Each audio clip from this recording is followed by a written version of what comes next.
सिंध में बासर सियासी अफराद की जानिब से कच्चे की जमीनों पर कब्जे कर लिए गए। नैब ने कच्चे की जमीनों पर कब्जों की तहकीकात शुरू कर दी है। नैब सखर में इजलास हुआ जिसमें कच्चे की जमीन की रिपोर्ट पेश की गई। नैब सखर में जमीनों पर कब्जे के हवाले से होने वाले इजलास में बोर्ड ऑफ रेवेन्यू, महकमा जंगलात, महकमा आबपाशी और नैब के अफसरान ने शिरकत की। इजलास में कच्चे की जमीन पर कब्जों से मुताल्लिक रिपोर्ट पेश की गई। फील्ड रिपोर्ट के मुताबिक सूबे में कच्चे की जमीन का रकबा 7,18,000 एकड़ है। ये जमीन दरियाए सिंध के दोनों अतराफ फैली हुई है। तसीशुदा बोर्ड ऑफ रेवेन्यू की जमीन 11,36,000 एकड़ है। इस वक्त 14,17,000 एकड़ जमीन है। फोरेंसिक सबूत के मुताबिक असल जमीन 18,76,000 एकड़ है। इजलास में कच्चे की जमीनों से बाअसर अफराद के कब्जे छुड़वाने का फैसला किया गया।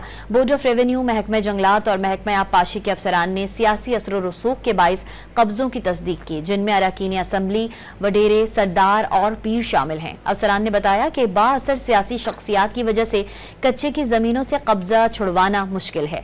मामला सुप्रीम कोर्ट तक पहुंच गया है।